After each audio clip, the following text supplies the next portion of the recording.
future is now. And welcome to the SVK Crypto Podcast. 15 minutes of crypto fame. My name's Charles Story. I will be your host the next 15 minutes. We're coming live from the City of London, so let's get down to business. Today is Friday, the 22nd of December 2017, and we have a very special show ahead.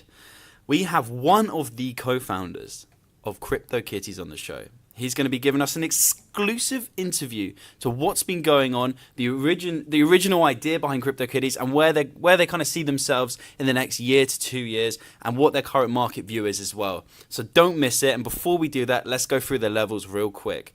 Bitcoin is currently trading at $13,943, down 18% in the last 24 hours, which is an extremely interesting price point for anyone looking to get into Bitcoin. Ethereum is currently trading at $690, down 20%. Litecoin is currently trading at $253, down 22%. And Dash is currently trading at $1,170, down 24%. The current market cap for the crypto space is $514 billion, and Bitcoin's dominance of that market is 45.3%. So without a moment's doubt, let's get into the interview. So on today's show, we've got Benny, who's one of the co-founders of CryptoKitty, the sensation that's taken over the crypto space in the last couple of weeks. So Benny, how's it going? Good. Thanks so much for inviting me on the show, Charles. It's super exciting. Oh, thank you for coming. Benny, could you quickly give any of the listeners out there that haven't heard, I know it's hard to believe, haven't heard of CryptoKitties, what is it, and kind of maybe a high-level overview of what you guys are currently up to? Yeah, so CryptoKitties is one of the world's first and biggest blockchain game that's out there. Essentially what it is, it's collectible, breedable, and frankly adorable kitties that we've put up onto the Ethereum blockchain. And you could do many different things with it, but some of which are buying and selling and trading, and also, like I said before, breeding these cats on the blockchain. Gotcha. And did you anticipate, or any of your team anticipate, it would be as popular as it is? Because I mean, it went from no one heard about it to everyone knew about it, right, in the space of 72 hours. So, a very funny story is the team before we launched, we worked on this spreadsheet, and I remember that this spreadsheet we were a bunch of us actually. We're estimating the number of players that we think that we would be getting, and also in terms of the sales that we would be generating as a blockchain game. And it's safe to say that a lot of the numbers that we had, and especially what we've hit so far, were speculative for like the 3 months or 6 month mark, and nowhere within the 72 hours. So when we launched it, and the momentum started to build, and the news channels started to pick it up, it became very, very real very, very quickly. And so the team started dealing with a lot of fires that were happening all over the place, but it was super exciting to be able to grow. I think it was within the first 24 to 48 hours, we grew to like 60,000 users or players. Wow. So that was extremely fast. Wow, that is fast. And I mean, just really quickly, a bit of background. Where did the idea come from, Benny? Was it yourself? Was it just you guys kind of worked together? Was it over a few beers? I mean, where did the CryptoKitties idea originate from? Mm-hmm. Well, CryptoKitty comes from our parent company, Axiom Zen. And so Axiom Zen is a venture studio, and we built a couple of, interesting products, especially in the SaaS space or the enterprise space. And some of these tools that we use internally ourselves. So we often come together and discuss many interesting ideas. And one of the ideas that were about 4 or 5 months ago that we were looking into was this idea of crypto collectibles. You could see a bunch of influences that were already out there, like mainly CryptoPunks. Yeah. There's a couple of other that were very interesting that were currently out there, and I think that they were one of the first ones using the ERC20 token, so the normal token standard. A lot of these ICOs that were happening earlier this year, were using the same standard. And these collectibles were very interesting. And we were in a room one time and we were bouncing these ideas like, okay, like collectibles, we think that are going to be really big because ultimately they're different from the normal fungible tokens that are out there or all the other ICOs. Yeah. In this space, there's going to be currencies, there's going to be very interesting services like the Netflix that's decentralized or all these other different decentralized ideas. But then there's also that category of, there are things that you could collect that you may want to keep for many, many years. And then there are also these companies that are focused on gaming content, right? So one of them is focused on gaming content that you get exclusively in like Counter-Strike or something like that. And there's of course, a market where people are selling these gaming content on these different marketplaces. And so gaming content exploration was very interesting of how do you really own the gaming content? If Blizzard or if Counter-Strike, what do these companies go bankrupt? Do you get to keep the item that you've discovered?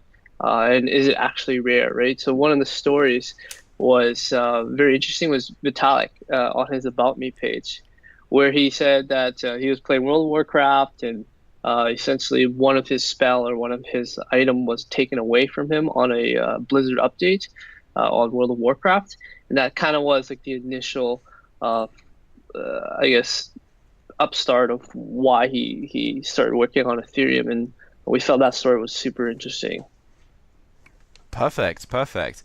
And for anyone that doesn't know about CryptoKitties as well, you purchase a kitty and they can breed with other cats, right? And then they can have spawn and then you can sell the spawn. Is that correct?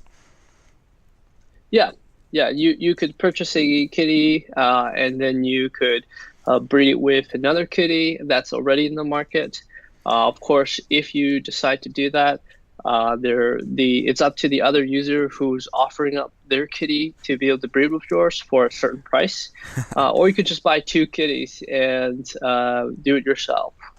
Of course. And have you had any clients that have made considerable amounts of money from breeding CryptoKitties thus far?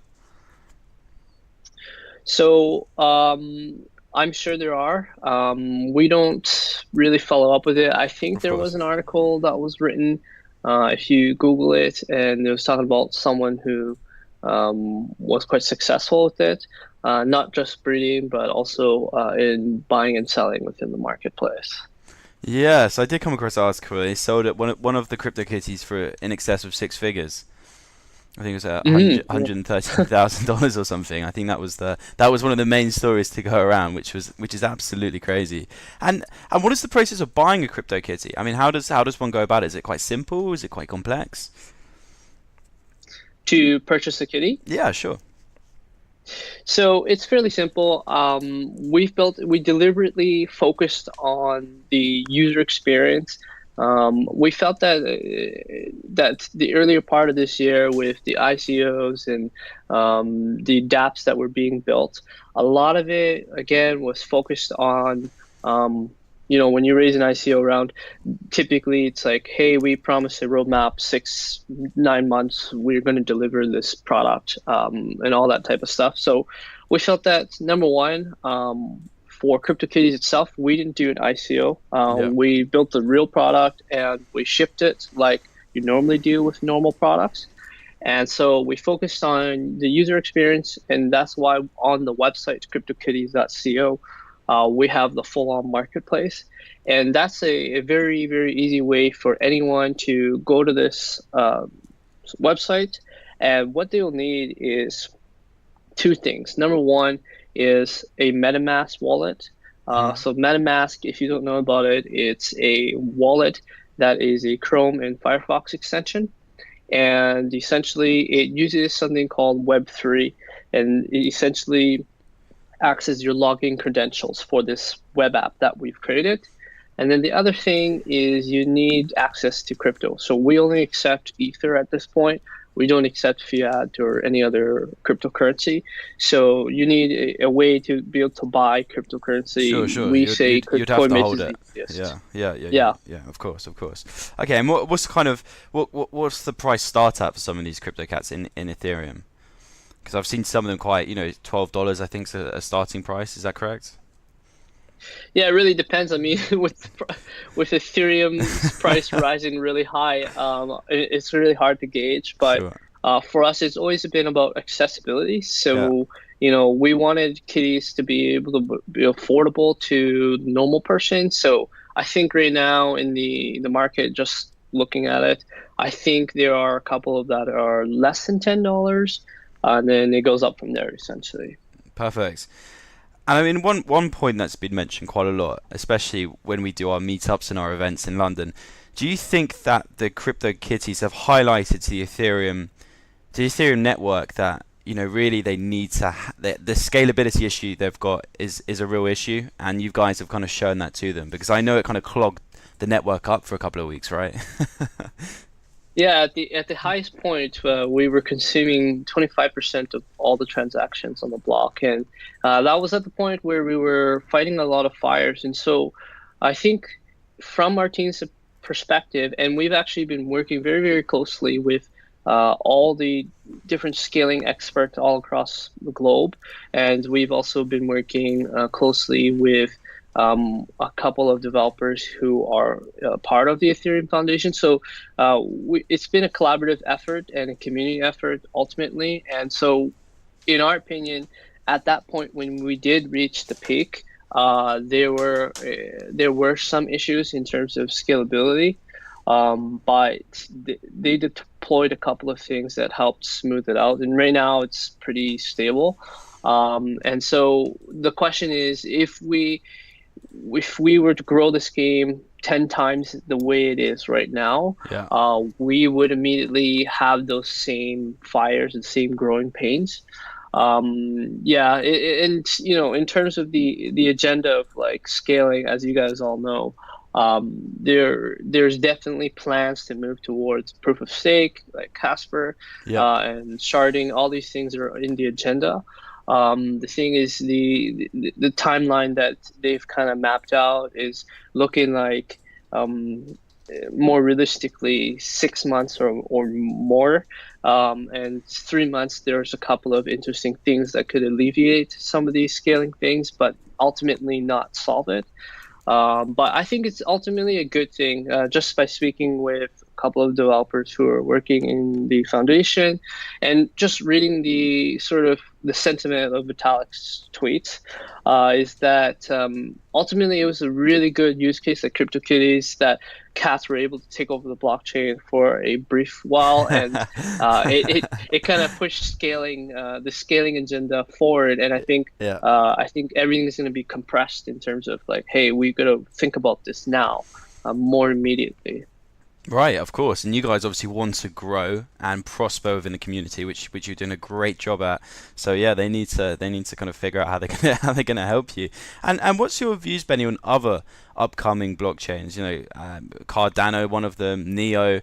Do you see maybe in the future you potentially switching over to one of the other blockchains out there, or would you prefer to stay with Ethereum?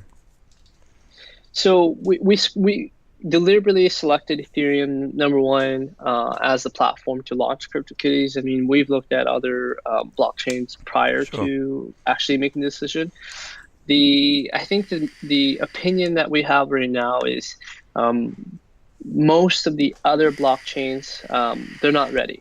A lot of them, and we've gotten this from a lot of users, a lot of players on Twitter, all over the social media. And they're just like, well, why don't you use this blockchain? Why don't you go to this blockchain? Or why don't you go to this side chain? And we're like, yeah, but none of these are in full production ready, and they're not much more ready than Ethereum is right now, right? Ethereum has been proven with this year with a lot of the ICOs and the utilization of the ERC20. And by the way, we created a token standard ERC 721, which allows for CryptoKitties to be able to function the way it is. So we don't use a typical token standard in Ethereum. Yeah. But so that's kind of like the opinion is that all the other blockchains, A lot of it's still proof of concept. A lot of it's still just coming into beta. Once they come into full-on production ready, then it'd be interesting to explore, right? A lot of these other blockchains say that they could do scaling. They use all these different technologies, or they're using proof of stake already right out of the box. But we'll just have to wait and see. And would we ever port this game and go to another blockchain? It really depends. But CryptoKitties ultimately, what we've done so far, we intend to keep it here because these kitties, as we said, will live forever in the Ethereum blockchain. If we ever explore other blockchains, it'd be like Crypto Puppies, or it'd be something else. It'd be the 2.0 of whatever we created in the Ethereum. Crypto Puppies, huh? Is that potentially the next venture you guys are looking at? I think someone already has taken that up. I think there's a one called Hash Puppies. So I think Puppies is definitely already taken up. Oh, that's the shame. Benny, while we have you on the show, is there anything you'd like to announce or anything you'd like to let our listeners know over here?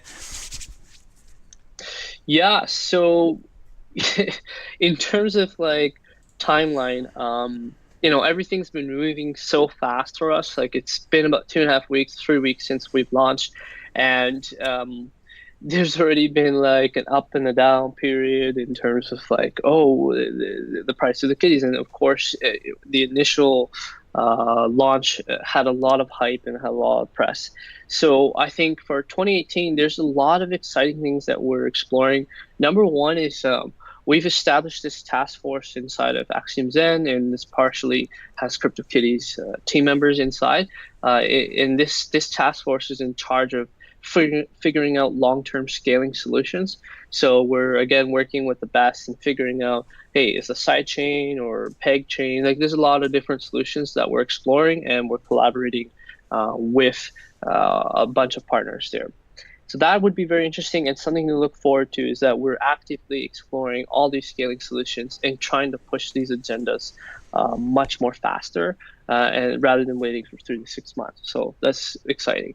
And the other thing is that we have big plans for CryptoKitties in 2018 in terms of branding. We really want these kitties to be super big. Maybe in the Heathrow airport, you'll see CryptoKitties banners on the wall. Like, right. That's how big we're really thinking, right, in terms of a global brand. So that's something that's on my agenda for 2018, is to make sure that comes into fruition.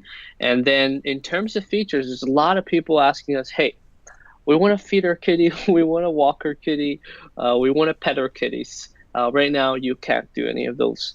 And what I would like to say, and I can't explicitly say, is that we're exploring a lot of different things that potentially are going to be off-chain, so they're not going to be, every action that every time you feed your kitties, this is going to go into the blockchain. But we intend that CryptoKitties is your digital pet, and right now it's a very bare bones proof of your kitty that you could actually own it, and they're super cute. But the intention is that you'll be able to interact with it in the very near future. I know that there's a bunch of collectibles that are coming out, and they've really taken the approach of, hey, this is a trading card, and like they don't really treat it as a digital pet. For us, we have a lot of ideas to be able to bring these kitties alive. So that would be the 2018. I think it'd be super exciting for that. Awesome. Well, thank you so much, Benny, for making it on the show today. We really appreciate it. And if anyone is interested in purchasing a kitty, the best thing to do, I guess, is go to www.cryptokitties.co, and we're going to have a link in the description. If anyone has any questions, Benny's the guy to talk to, but what's the best way for them to contact you guys? Is that through the website? Yes, so we have the Twitter, which is CryptoKitties, and then we also have our Discord community, which has nearly about 20,000 players there. So that's the best way to really, we're on both of those channels very often. Awesome. Well, thank you so much for making it on the show. Have a great day, Benny, and we look forward to speaking soon. Thanks, Charles. I really appreciate you inviting us on this. My pleasure. Have a good one. Bye. Bye. A big thanks to Benny for being on the show today. We really appreciate it, and we wish you the best of luck in the upcoming year of 2018, because it's going to be a very special year for the crypto space. I personally believe it's going to be one of the most exciting years we've had thus far. With the interest building up all over the world, we've got the institutions coming in, we've got mums and pops coming in, and we've got people like us, the crypto investors who have been investing for the last year to 2 years to 3 years. So it's extremely exciting. We look forward to that. That's a wrap. I've got to bounce. Enjoy your Christmas. Have a great time. And we're going to be back in the new year, and we're going to be bringing you the most exclusive interviews. So tune in, stay tuned. Remember to email, like, subscribe. You can email me at cstory, at svkcrypto.com. And we're going to have a very special year next year. So remember to stay tuned and get out the good word of the SVK Crypto Podcast, 15 minutes of crypto fame. You've been listening to an SVK Crypto Podcast original. Follow us on Twitter at SVK_crypto. Email us on cstory at svkcrypto.com. Leave us a message on our website, www.svkcrypto.com.